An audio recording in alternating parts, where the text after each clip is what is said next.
Sí, también. Cruzando los dedos para que no se vuelva a perder esta señal. Dale, Una dale. disculpa. Entonces, bueno, como les decía, muy complacido y agradecido por esta invitación de Virtual Plan a participar en este bootcamp de procesos agroindustriales. Y pues esta noche les traigo algo en relación digamos, algunas de las actividades que yo desempeño como ingeniero de alimentos. Esto ya a nivel personal, básicamente, que es el tema de elaboración y desarrollo de cervezas. Y en la noche de hoy, pues vamos a hablar un poco en relación a los aspectos sensoriales de la cerveza, que puede servir y funcionar como una compañera de la mesa y no solamente como una bebida embriagante, ¿cierto? Entonces, en ese orden de día yo les contaba que en esencia la cerveza, al ser una bebida ancestral milenaria, ha estado íntimamente ligada a las preparaciones culinarias a través y a lo largo de toda la historia y ha estado, digamos, acompañando al ser humano presente en muchas reuniones de todo tipo, sociales, negocios, políticas, han estado, digamos, siempre ahí como una bebida referente, incluso en momentos en los que la humanidad no conocía sobre la microbiología y tenía grandes problemas a nivel sanitario, ¿cierto? De intoxicación por consumo de agua y demás, y no se entendían las causas, la cerveza entraba como una bebida salvadora, digamos, en ese sentido, dado que los procesos que hay que llevar a cabo para poder elaborarla implicaba una pasteurización, de lo cual no se tenía, digamos, ningún conocimiento anteriormente. Ha sido compañera silenciosa en la mesa, ya sea como bebida, ya sea como ingrediente. Se ha utilizado siempre para ser un acompañante, digamos, el acompañante perfecto. Normalmente encontramos siempre que el vino es el que más se vincula a este tema. Sin embargo, digamos, a partir de que el hombre se dejó un poco, el ser humano dejó un poco el tema de ser nómada y empezó a generar el tema de procesos agrícolas y empezó a cultivar sus propios alimentos, surge entonces la posibilidad de tener entre ellos cereales y a partir de ahí se deriva, digamos, la elaboración de cerveza, que se entendió durante mucho tiempo, incluso hoy por hoy, como un pan líquido, ¿cierto? Entonces, de entrada ya hay, digamos, alguna connotación importante en relación a la bebida y el alimento. Pero bien, para poder entrar, como hablar un poco a la dinámica que se plantea esta noche, que es que incluso les compartieron de tener la posibilidad de tener a la mano alguna cerveza, un par de cervezas y algunos alimentos, para poder llegar a ese punto, pues quiero desarrollar ligeramente el tema, ¿cierto? Para entender el tema de las cervezas hay que comprender que hay unos tipos y entre los tipos hay una gran variedad de estilos de cerveza que están disponibles actualmente en el mercado mundial. A nivel de tipos, es común encontrar dos grandes categorías, las lager y las ale, ¿cierto? Adicional hay otra que se conoce como wild o espontánea, que puede ser, más allá de que tenga la palabra wild de salvaje, que pareciera ser que no pasó o por ningún proceso pensado, es básicamente un tipo de cerveza que involucra todo un clúster de microorganismos que a veces se da de manera espontánea, pero en otras ocasiones, ya dado el entendimiento microbiológico de estos procesos, el cervecero puede intencionalmente simular un poco esos procesos. Pero digamos, en los dos grandes grupos, Lager y Ale, se encuentran una gran cantidad de estilos. Más de 50, 150 estilos han sido descritos. Hay algunas guías especializadas en esta tarea de darle unos parámetros y unas características y describir las principales condiciones de acuerdo a esos estilos. Y por supuesto, pues esto nos ha llevado a tener una oferta gigante a nivel, digamos, del comercio.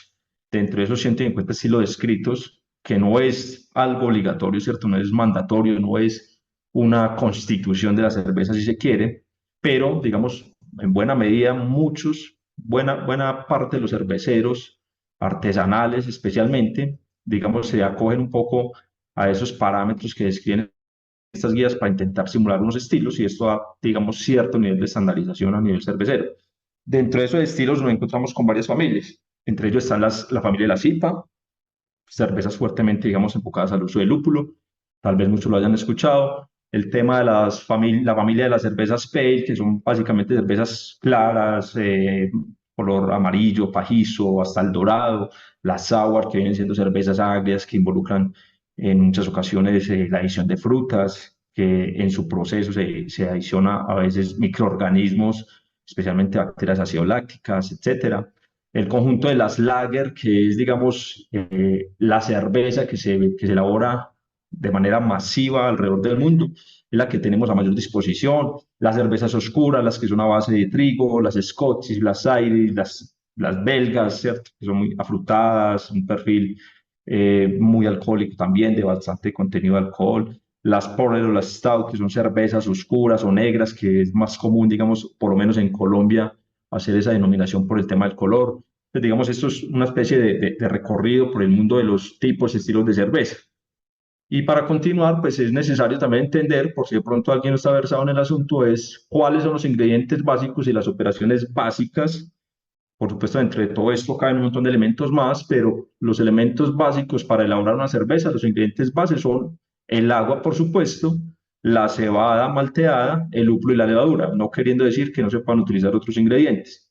El tema del agua incluso pues le da la identidad a muchos estilos de cerveza alrededor del mundo. Hay unos estilos que se elaboran exclusivamente en ciertas ciudades o ciertas regiones de algunos países por sus características físico-químicas de composición y demás, que otorgan ciertas bondades para elaborar ciertos estilos de cerveza, y eso las ha hecho famosas alrededor del mundo, y algunos cerveceros en otras regiones del mundo precisamente buscan a veces imitar esos estilos y entra entonces a modificarse esa química del agua.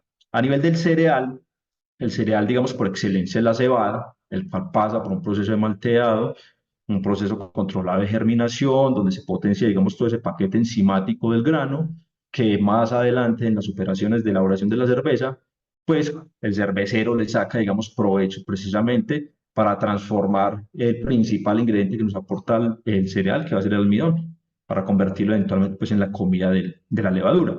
El lúpulo como sustancia o ingrediente saborizante y aromatizante es, digamos, la, digamos, la sazón por excelencia de la cerveza, habiendo muchísimas más posibilidades. La levadura, hoy por hoy tenemos, digamos, un amplio desarrollo biotecnológico y tenemos amplias posibilidades también en torno a usar una u otra de acuerdo al perfil que queramos lograr.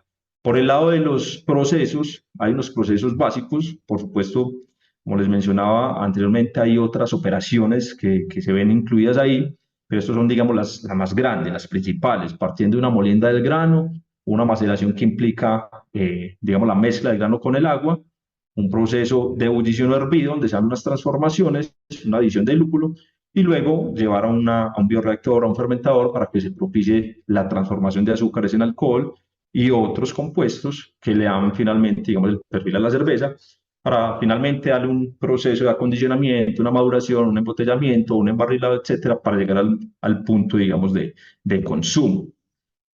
En ese orden de ideas, de acuerdo a la selección de ingredientes y de procesos que el cervecero elija, nosotros vamos a poder encontrar, digamos, con diferentes perfiles en una cerveza, dado la gran diversidad que existe actualmente, ¿cierto? A nivel, digamos, de cervezas que están muy enfocadas a la malta, el perfil va a ser netamente maltoso. Lo vamos a sentir tanto en nariz como en boca y lo vamos a poder apreciar incluso a nivel del cuerpo mismo de la cerveza. Hay otros perfiles que están más enfocados hacia el amargor, donde entre otras, pues el lúpulo, digamos, es la estrella, la que nos permite, digamos, extraer y convertir mediante procesos de isomerización los compuestos presentes en esta manera original y convertirlos en sustancias que el ser humano percibe como más amargas. También nos podemos encontrar perfiles balanceados donde no predomina ni el maltoso, ni el amargo, ni el alcohólico, y hay, digamos, como lo dice la palabra, un equilibrio, ¿cierto?, entre los diferentes potenciales perfiles de la cerveza. Están también las posibilidades de encontrarnos con un perfil lupulado, especialmente en las familias de las IPAs. Es muy común encontrarnos cervezas que tengan una alta nota lupulada tanto en nariz como en boca y en sensación de amargor. Está el perfil tostado, donde en esencia el uso de maltas tostadas o granos tostados nos van a dar características que nos van a recordar al café, nos van a recordar al cacao, algunos productos horneados, ¿cierto? Un perfil dulce que va muy de la mano también del tipo de azúcares producidos durante la maceración o la adición de algunos adjuntos que podrían llegar eventualmente a permanecer en el producto final cerveza y que nuestro sentido la van a percibir como dulce.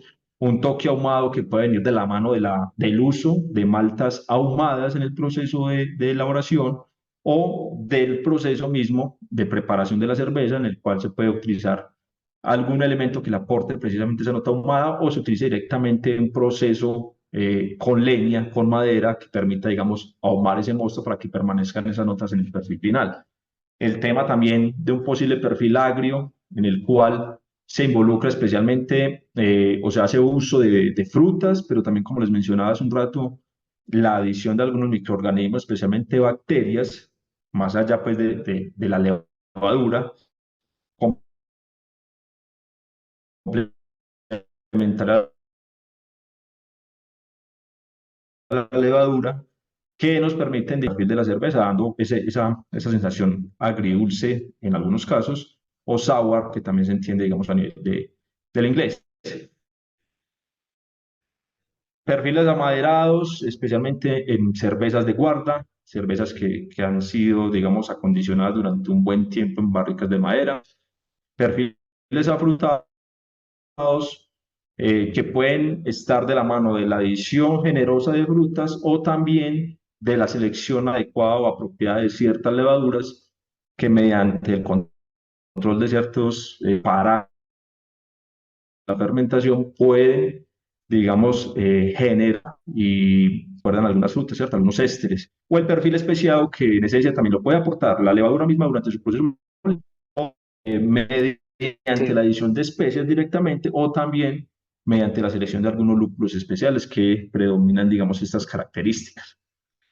A nivel sensorial, entonces, pues nosotros podremos tener o encontrarnos diferentes efectos que nos van a otorgar tanto los ingredientes como algunos procesos, ¿cierto? A nivel de los ingredientes, pero vamos a encontrar con el color, yo creo que es algo muy representativo. Y pues por lo menos en Colombia, hasta hace muy poco que empezó este boom de las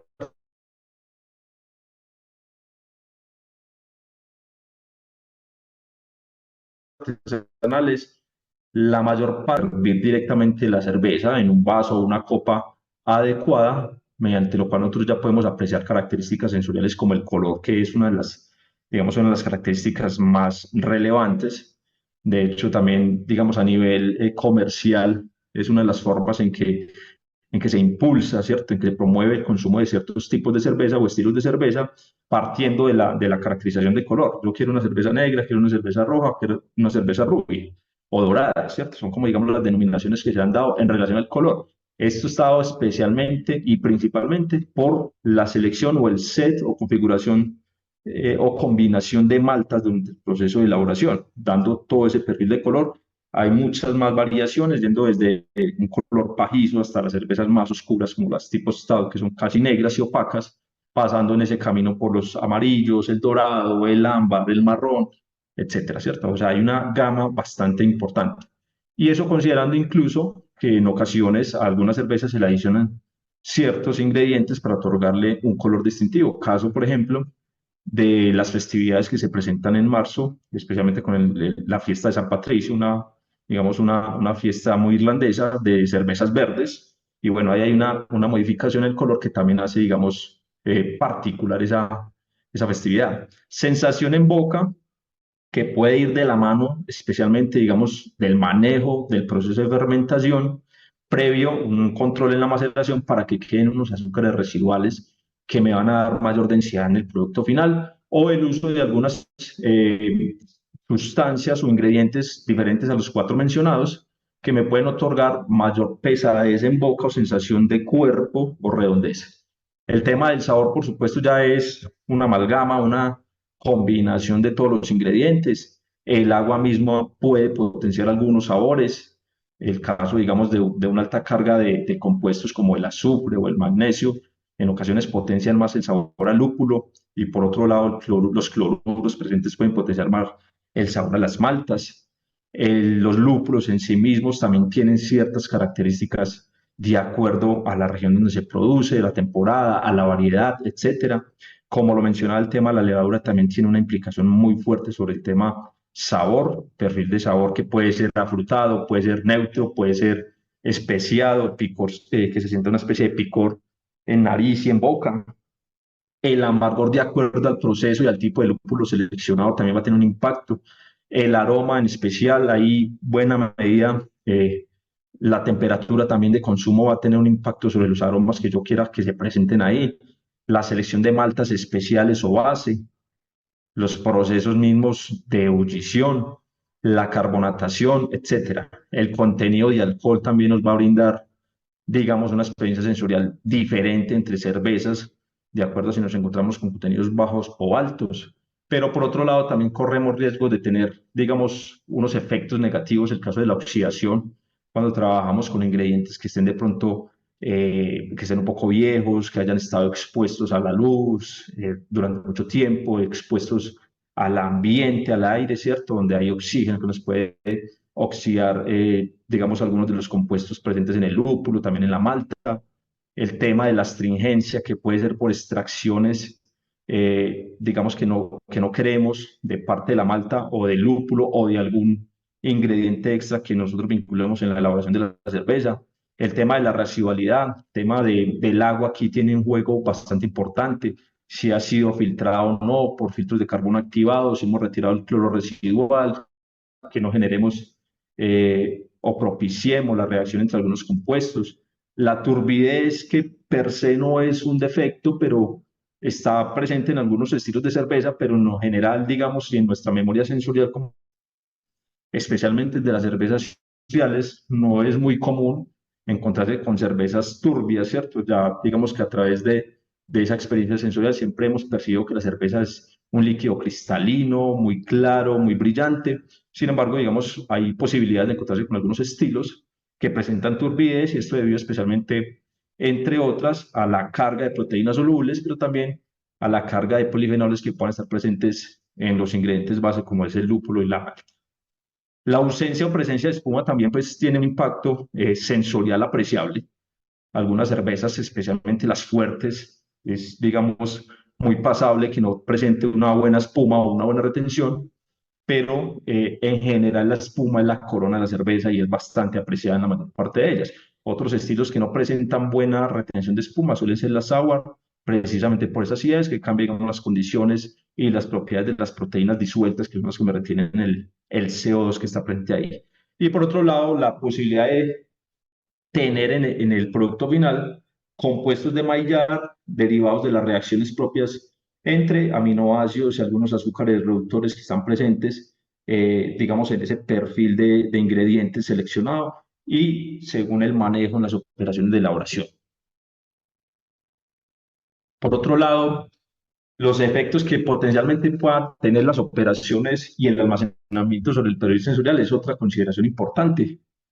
Un tema y así es muy marcada. La cerveza como tal puede estar, digamos, en un pH alrededor de 4, 4,1, pero si sentimos una acidez mucho más alta, pH más bajos, sin ser la cerveza, digamos, una de estilo sour, quiere decir que probablemente hubo una contaminación, hubo ahí de pronto un mal cuidado de la cerveza, especialmente previo al envasado durante la fermentación, que hizo que se generaran diferentes tipos de ácidos orgánicos, especialmente el láctico y acético, que echan a perder la cerveza y perder su perfil, ¿cierto? Contaminación microbiana especialmente. También una tibieza de alcohol cuando no cuidamos los procesos y nos encontramos con cervezas que se sienten muy calientes en boca, va muy de la mano de la generación de alcoholes superiores. Eso es un defecto en la producción precisamente por falta de controles en temperatura durante la fermentación especialmente y una buena selección de la levadura que sea capaz de mantener, digamos, al límite esa generación de ese tipo de alcohol. Ese tipo de alcohol superior o alcohol fusel suele dar esa no caliente en boca, suele dar también rápidamente jaqueca y deshidratación, donde los que tienen un impacto muy alto, digamos, a nivel sensorial. La astringencia, que la vamos a sentir como una sensación de resequedad en boca, está muy dada especialmente por sustancias del orden de los taninos o de las familias del polifenoles. El light stroke o golpe de luz, que está muy vinculado precisamente a la exposición de la luz y que se da una transformación de un compuesto sulfurado que está presente en algunas maltas y nos puede dar unas notas que no son agradables, se describe comúnmente como olor a mofeta o zorrillo. Nosotros en Colombia y en esta región pues casi no tenemos esa. Algunos entrenamientos de este tipo lo hemos vinculado con orín de gato, les llaman también, para que se lo vayan imaginando, o incluso orín de caballo y cosas por el estilo. Algunas cervezas por ahí en envase verde tienen mucho esta nota y ya se volvió tan característica que en el momento en que le retiren esa nota, el consumidor digamos, histórico y promedio de ese tipo de cerveza, va a sentir que cambia totalmente el producto. Entonces, si bien en ocasiones son, digamos, defectos en una cerveza, para otras puede ser un atributo. A nivel de sulfuro, que puede recordar notas como huevo podrido y demás, puede darse por contaminaciones de la cerveza o por un uso de ingredientes altos en contenido de algunos compuestos azufrados que repercuten finalmente en el producto. Normalmente son volátiles y se sienten en una primera instancia, algunos permanecen más tiempo, echando a perder la calidad del producto. Otros, digamos, efectos de los procesos. Una caramelización que puede ser benéfica si es controlada o cuando es excesiva que ya cambia incluso las características de color saliéndose de algunos parámetros y más cuando se busca de pronto entrar dentro de ese margen para que cumpla con un estilo X o Y. Por el lado de la atenuación, nos encontramos que es esa capacidad de la levadura de convertir los azúcares fermentables que están en ese mosto en la primera instancia hacia alcohol para que queden finalmente en el producto. Hay levaduras muy capaces de tener atenuaciones muy altas, por encima de 83-85% del total de los azúcares fermentables, y otras que tienen valores del 70-75% que son de baja atenuación y me dejarían un cambio en el producto final que se va a ver reflejado, digamos, en el dulzor que queda en esa cerveza. Muy apropiado para algunos, muy inconveniente para otros. Y el tema de la carbonatación, de acuerdo a los estilos, hay niveles de carbonatación, hay bebidas, cervezas, estilos más altamente carbonatados que le vienen bien y otros que no le vienen bien una alta carbonatación. El CO2 que se puede producir de manera natural con segunda fermentación en botella que implica también una generación de biomasa que se va al fondo de la botella misma, o carbonatación artificial, que tiene entre otras implicaciones, o por lo menos, digamos, hay consenso en esto, es que se siente la diferencia de la carbonatación artificial versus la natural por el tamaño de burbuja que se genera. También está la posibilidad, y esta es una de las características de una cerveza muy famosa, que es la Guinness, de carbonatar o de gasificar más bien con nitrógeno, que da una burbuja mucho más pequeña y hace que la espuma sea mucho más densa y más cremosa. Entonces, digamos, desde el punto de vista de los procesos y los ingredientes, son los posibles impactos sobre el perfil sensorial. Algunos descriptores que nos podemos encontrar pueden ser estos. Notas a dimetilsulfuro o DMS, son notas que corresponden mucho hacia la línea de, digamos, de vegetales cocidos, ¿sí? Vegetales cocidos, maíz cocido, tomate cocido, brócoli, etcétera, que no son bien recibidos en la mayor parte de las cervezas. Algunas cervezas lager lo reciben bien en bajas concentraciones. Digamos, el ser humano es muy sensible a la detección del mismo. No es agradable cuando están en altas concentraciones. Isobutiraldehído, que recuerda mucho la astringencia de granos o digamos que recuerda mucho a un grano crudo.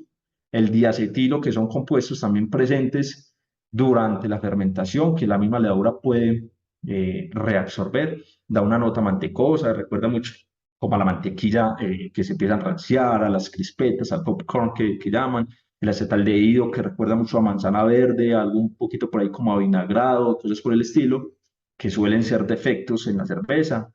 Etilacetato también suele ser un compuesto muy presente, recuerda mucho lo que son notas a solvente, al rompedor de uñas, cuando está presente en la cerveza no lo queremos, notas a estres que en algunos estilos está bien, en otros son castigados, especialmente recuerda mucho el tema afrutado, el tema de los ácidos orgánicos, especialmente el acético se siente bastante fuerte, el ácido acético recuerden que es el vinagre, el láctico puede pasar un poco más desapercibido, sin embargo el caprílico, el butírico y el isovalérico son bastante fuertes, incluso son bastante desagradables cuando están en altas concentraciones. El butírico va a recordar notas como de vómito, es una de los descriptores de vómito de bebé le llaman a veces. Isovalérico que recuerda quesos ya rancios o quesos sobremadurados.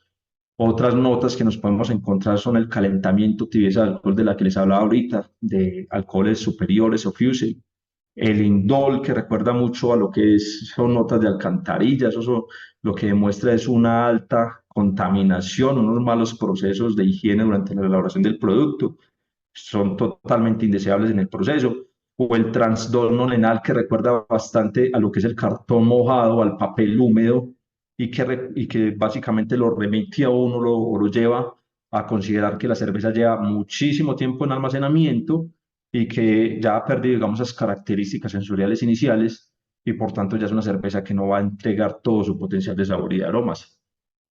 Todo esto, digamos, para llegar al punto de hablar sobre cata de cerveza y maridaje con cerveza. Cuando hablamos de cata, pues básicamente vamos a hablar de un asunto de juzgar o valorar, darle una puntuación, darle una calificación a la calidad misma, digamos de manera general y global, a una cerveza. En ese orden de ideas, el enfoque es evaluar la calidad técnica y la calidad estilística.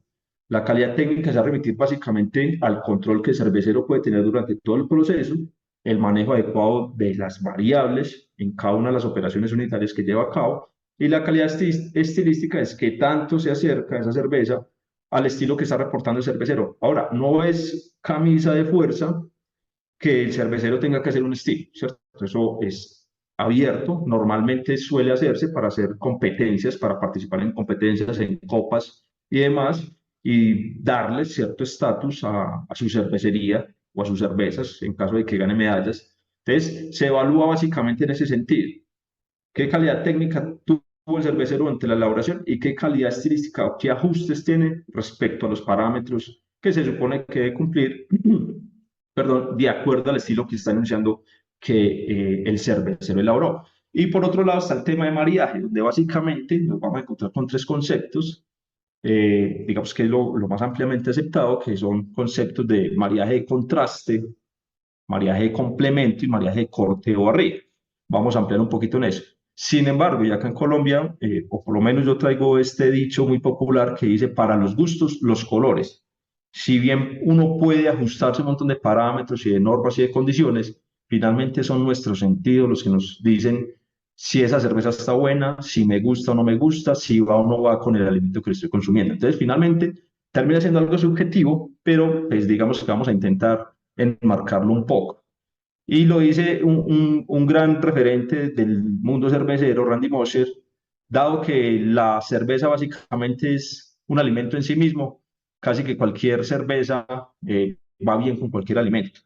Ahora, en Colombia especialmente, y eso ya sería remitirnos al marco normativo, una cerveza, si bien tiene una gran cantidad de nutrientes, y nutrientes que podemos encontrar en muchos de los alimentos, no se puede denominar alimento solo por el hecho de tener alcohol por encima de 2,5%.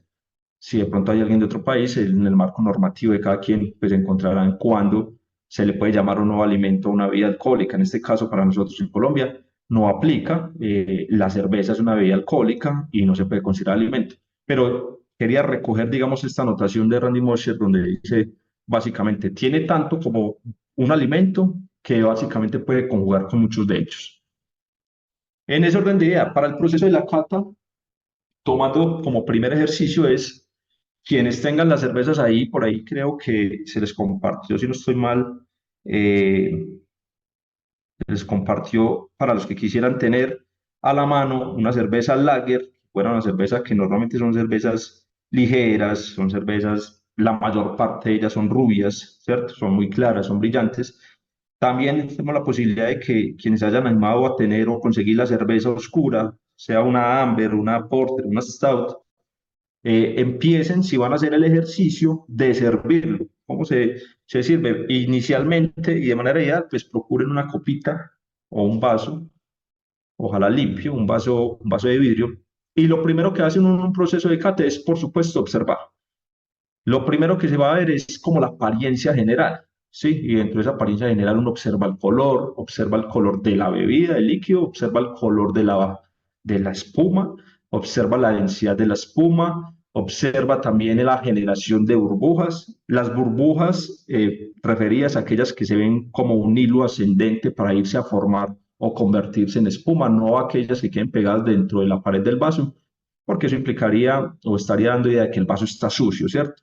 Se puede observar si hay claridad o no, de acuerdo al tipo de cerveza, de acuerdo a la forma de servido, a la temperatura misma de servido, si es clara, si es brillante, si es translúcida, ¿sí? La espuma y la consistencia que ésta tenga, la duración de la espuma misma. Entonces, digamos, ese primer paso es observar, es aprovechar en el proceso de cata, vamos a aprovechar nuestros sentidos, ¿sí? Al máximo. Y por supuesto, para poder tener una idea del color real, también tenemos que tener unas buenas condiciones de iluminación.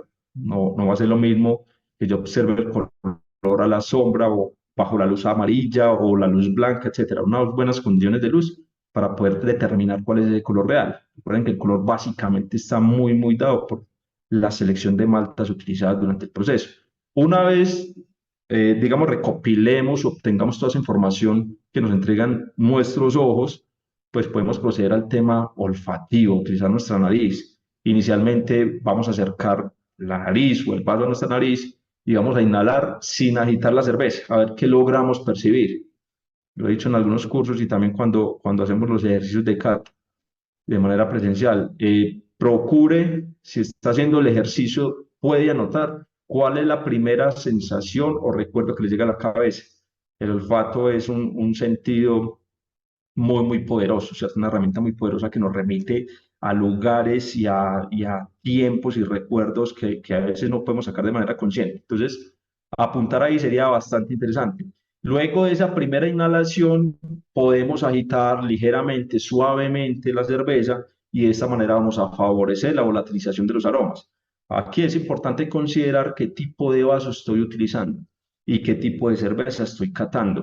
Normalmente, digamos como por regla general, las cervezas lager, aquellas ligeras, aquellas rubias, las de las marcas mundialmente reconocidas, las de consumo masivo, suelen servirse más frías que las cervezas artesanales, ¿cierto? Las cervezas artesanales, especialmente las de tipo Ale, suelen ser servidas un poquito más altos y de acuerdo pues como al tipo de cerveza, pero digamos, ese movimiento ligero, ese movimiento hace que se volatilicen los aromas.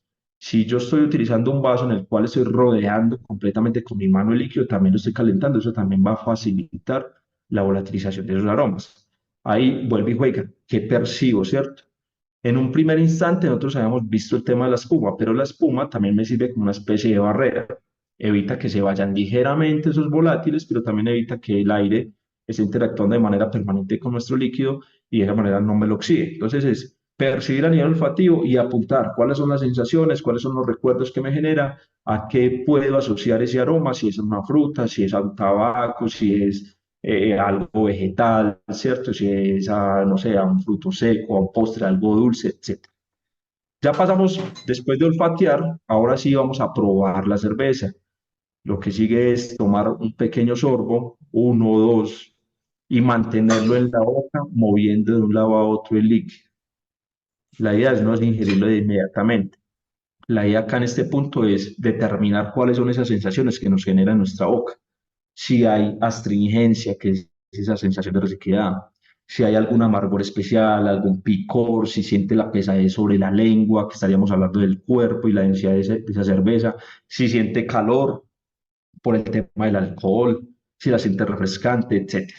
Una vez hagamos esto, si procedemos a ingerir y prestamos atención al final y al retrogusto. ¿Qué es eso del final?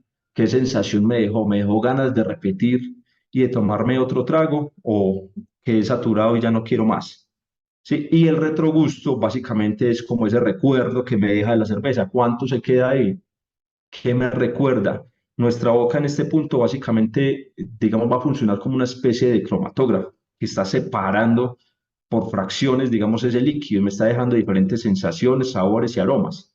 Ahí podemos determinar si que un amargor que fue fuerte, un amargor harsh, picante, rasposo, ¿sí? O que puede haber una sensación sedosa, suave, etcétera. O sea, no solamente es con los vinos que hacen este tipo de ejercicios, con las cervezas hoy por hoy ya bastante frecuente, digamos que hace parte precisamente del tema de cultura cervecera llegar a este punto. ¿Qué queda? Repetir el ejercicio. De esta manera nos volvemos, digamos, consumidores más conscientes y pasamos de tener la cerveza como una bebida que se ingiere en grandes volúmenes y grandes cantidades a hacer, digamos, una degustación adecuada, sacarle todo el provecho sensorial a todos esos procesos que el cervecero se esforzó tanto, digamos, en su proceso. Para el proceso de maridaje, básicamente es combinación entre bebida y alimento. Ahí las partes individuales van a interactuar y van a generar una sinergia para que la experiencia sensorial se vea aumentada o mejorada. Pocas palabras, se van a transformar entre sí, ¿cierto? El hecho de yo combinar la cerveza entre digamos, algunas porciones del alimento o un sorbo entre las porciones del alimento va a permitir que yo identifique diferentes matices, diferentes características y perfiles sensoriales en esa interacción. En ese orden de ideas, nos vamos a encontrar con varias anotaciones que en este punto, para los que tienen la cerveza y algunas de las propuestas de alimentos que se puso en la invitación, podemos ir considerando. Algunas anotaciones sobre interacciones palatales. El amargor del lúpulo se equilibra y se asienta en el paladar gracias a la adición de grasa. Una cerveza, para aquellas personas que sean muy sensibles al amargor de la cerveza, que de hecho es una de las causas o motivos por las cuales muchas personas no suelen tomar cerveza, incluso las tradicionales lager de consumo masivo, que son de muy alta tomabilidad, de muy bajo amargor y algunas personas las sienten amargas, podrían, digamos, balancear un poco ese amargor complementando con comidas, digamos, grasosas, en este caso carnes, ¿cierto? Incluso quesos grasos, etcétera. Las notas de malta tostada combinan muy bien en el paladar con el dulzor. En esto hacemos ya más referencia a las cervezas más oscuras, llamémoslas por color, a las cervezas negras, llámese porter, llámese stout, las dark u otras, van muy bien con el dulzor, digamos, se complementan adecuadamente. El sabor umami se puede ver potenciado por la carbonatación. El sabor umami hace parte del conjunto de sabores básicos o principales que digamos que nuestra capacidad sensorial es capaz de detectar, ¿cierto? Estamos hablando del dulce, del salado, del ácido, del amargo, del umami, del graso y el metálico. El umami, digamos, complementa eso. Es una palabra que, de acuerdo pues como la bibliografía, se remite a una palabra japonesa que traduce sabroso. Algunos lo referencian con notas ahumadas y demás. Se puede ver potenciado por la carbonatación. Entonces, si se fijan, dentro de la invitación era tener una cerveza de esas lager de consumo masivo, o sea, son altamente carbonatadas y puede ver potenciado ese sabor umami. En algunos casos, el sabor umami se encuentra de manera especial en las carnes. Entonces, digamos, no es extraño que uno, cuando esté en un restaurante o en el asado, pues en la familia, con los amigos en la casa, suele acompañar los asaditos con una cerveza de estas características. La sensación de alcohol se atenúa en el paladar, tanto por el dulzor como por la grasa. Cervezas muy fuertes de alcohol, de intensidad de alcohol, las podemos, digamos, rebajar esa sensación cuando combinamos esa cerveza con alimentos grasos.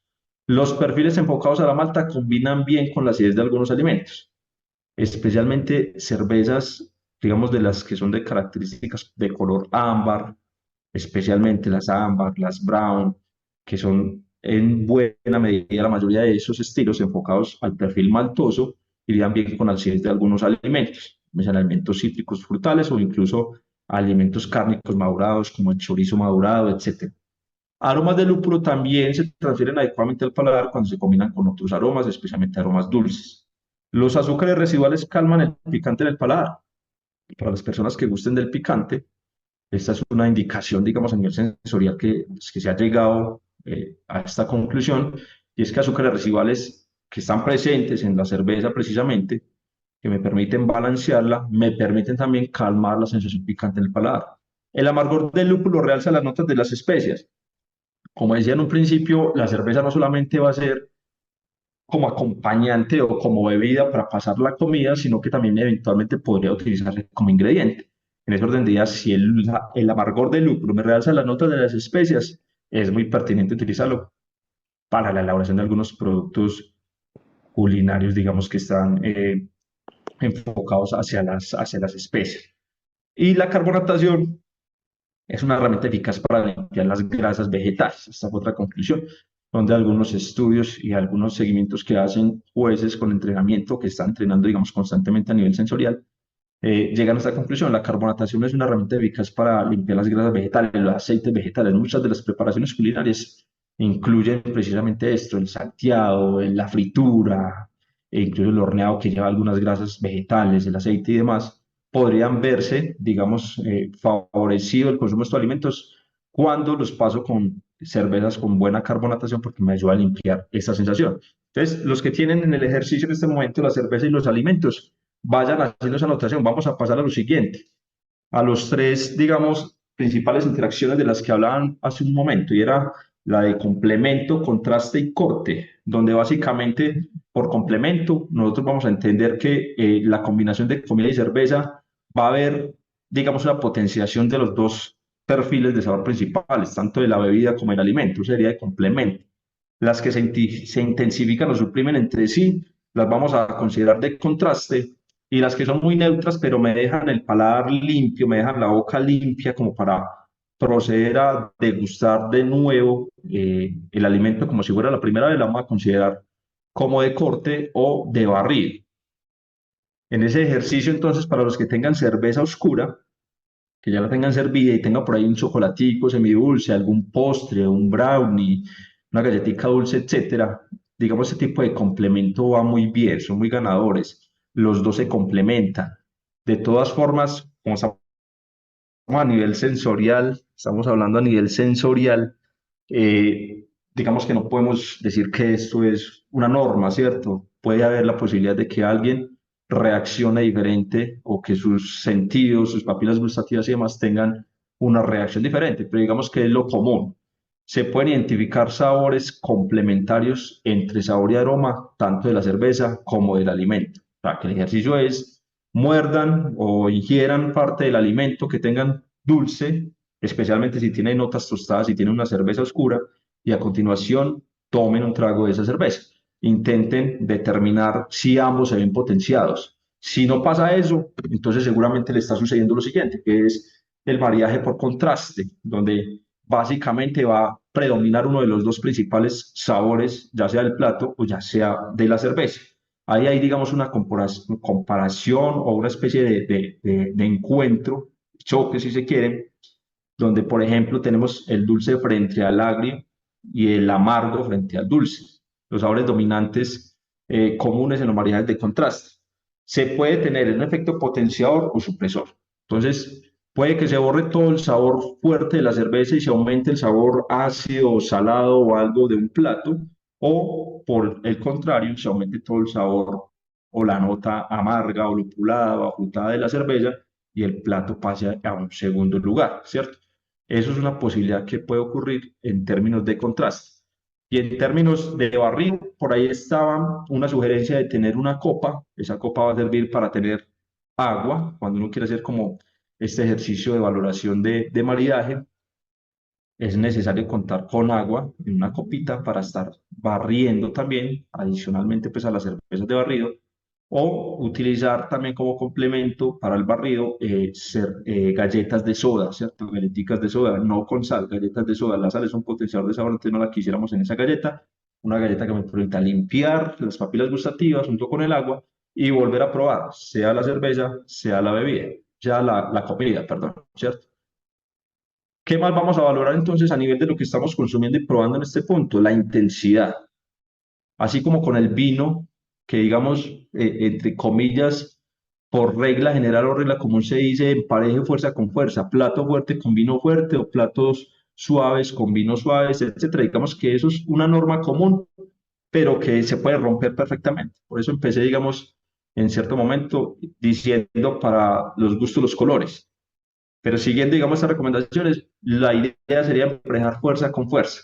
En otras palabras, platos delicados con cervezas ligeras y platos fuertes o de alta intensidad en sabor con cervezas más fuertes. La intensidad de la cerveza la podríamos entender de varias formas. Por porcentaje de alcohol, donde digamos las cervezas estándar van hasta alrededor de un 5%, de un porcentaje de 5 alrededor de 7 son cervezas con una intensidad media, ya una intensidad alta de 7 a 9 y ya muy alta de 9 en adelante. Ese tipo de consideraciones se tienen en cuenta. O el perfil de maltas. Si va muy enfocado hacia un perfil maltoso o tostado, es otra forma de medir la intensidad de una cerveza. O si está muy lupulada o cero lupulada. También me puede dar indicaciones hacia dónde puedo yo, digamos, enfocar el maridaje. Y el cuerpo, si tengo una cerveza de alta bebibilidad o tomabilidad o de muy baja tomabilidad. Entonces, yo no quiero combinar una cerveza con mucho cuerpo, que es de mucha densidad, de muchos azúcares residuales, de pronto mucha intensidad alcohólica, que me deja saturado con un plato muy pesado. Pues porque finalmente, digamos, vamos a tener esa sensación de pesadez y de llenura, que precisamente no es lo que buscamos. Buscamos es que ambos se complementen y de manera sinérgica me potencien la experiencia sensorial al combinar cerveza con alimentos. En algunos textos sugieren cómo seleccionar la mejor cerveza para maridar una comida, y esta es una especie de paso a paso para llegar a ese punto. Y se determina el sabor dominante del plato, si es especiado, si es salado, si es dulce, si son por el enfoque de la salsa, si es ahumado, etcétera. Considere los ingredientes del plato. Tres, considere el método o técnica de preparación del plato. Si fue horneado, si fue frito, si fue a la plancha, si fue a vapor, etcétera. Seleccione la cerveza que sienta, así literalmente se los traje del texto recogido, que va a mejorar de acuerdo con los ingredientes y preparación del plato. Entonces, curioso es que digan la cerveza que sienta. O sea, finalmente, y lo mencionaba hace un momento, es ¿cuál es la mejor sensación que usted puede obtener de la combinación de cerveza con el alimento? Entonces, para potenciar esa experiencia sensorial, uno elige precisamente lo que le gusta. Esas son normas generales, pero lo que no le guste. Si definitivamente no le gustó la cerveza Porter o Stout, la oscura, con el chocolate, pues podrías pasar a hacerlo con otro alimento totalmente diferente. Nada, nadie se lo va a impedir, ¿cierto? ¿Qué pasa a continuación? Evalúe resultados. Si cree que funcionó, pues ya le cogiste, digamos, el hilo al asunto, repita. Si no, reformule, si no quedó satisfecho con esa experiencia, tome nota, inténtelo de nuevo. Eso por el lado de cómo seleccionar la mejor cerveza para maridar con una comida, pero también está la otra aproximación, que consiste en seleccionar la mejor comida para maridar con una cerveza. Pruebe la cerveza en el vaso adecuado, en la temperatura adecuada. Ya les había dicho, por norma general, las cervezas lager suelen servirse a menores temperaturas, por debajo de 4 grados, incluso entre 3 y 4 grados Celsius, temperaturas de refrigeración quedando muy hacia abajo. Las tipo A suelen servirse más hacia arriba y especialmente se consideran las 6 que pasando de cervezas claras hacia las oscuras va incrementando también la temperatura de servir. Tome nota de las impresiones sensoriales que le genera esa cerveza, lo que hablamos hace un rato. ¿Cuáles son los ingredientes de un plato que podrían verse resaltados por ese perfil de cerveza? Y haga el ejercicio de determinar cuál es el sabor o ingrediente dominante en el plato. Evalúe los resultados y realice ajustes. Tal vez digamos, la conclusión con esto es que finalmente a veces somos poco conscientes en el momento de consumir tanto los alimentos como las bebidas, ¿cierto? Y que hay todo un mundo y unas posibilidades de explorar esos complementos, ese mariaje, cómo acompañamos un plato, cómo potenciamos los sabores, cómo hacemos del proceso de la alimentación un proceso que nos genere satisfacción, más allá de que nos nutra, ¿cierto? Más allá de que nos entregue los nutrientes, los elementos necesarios para hacer nuestras actividades, para que el cuerpo funcione adecuadamente. También es un momento de placer, es un momento de agrado, de disfrute que deberíamos potenciar a raíz de volver más consciente el proceso, digamos, de maridar, de combinar tanto la bebida como el alimento. Entonces, muchísimas gracias. Esto era lo que tenía por presentarles y recuerden que el exceso de alcohol es perjudicial para la salud. Precisamente en ese orden de ideas es que se invita a que se tome de forma moderada. Silvia, quedo atento aquí a las anotaciones. No, ingeniero, pues muchísimas gracias. Mira que en el chat estuvieron interactuando mientras tú ibas dando la descripción de cómo hacer justamente la cata de la cerveza. Nos estaban dejando allí como observaciones de qué sensaciones tenían. Entonces, no, pues ingeniero, muchísimas gracias por tu participación. Hemos tenido una muy buena acogida de la charla. Ya saben, ya tenemos aquí como las características entonces para poder tomar una excelente cerveza y que pues a la hora de que realmente queramos compartir un espacio como estos, pues nos tomemos la tarea de saber escoger también unas buenas cervezas, saberlas probar y disfrutar todos los sabores que ellas nos pueden proveer. Entonces también la invitación, aprovechando que está aquí también Sebicu y está el ingeniero Edwin, es de que si ustedes quieren hacer un curso más extenso de cervecería, pues Ya saben, en el CBQ dejamos allí en el chat la información del CBQ, podrán encontrar el curso. Y también aquí en el chat les vamos a dejar la encuesta de satisfacción de este evento, la cual agradecemos ustedes nos puedan compartir, nos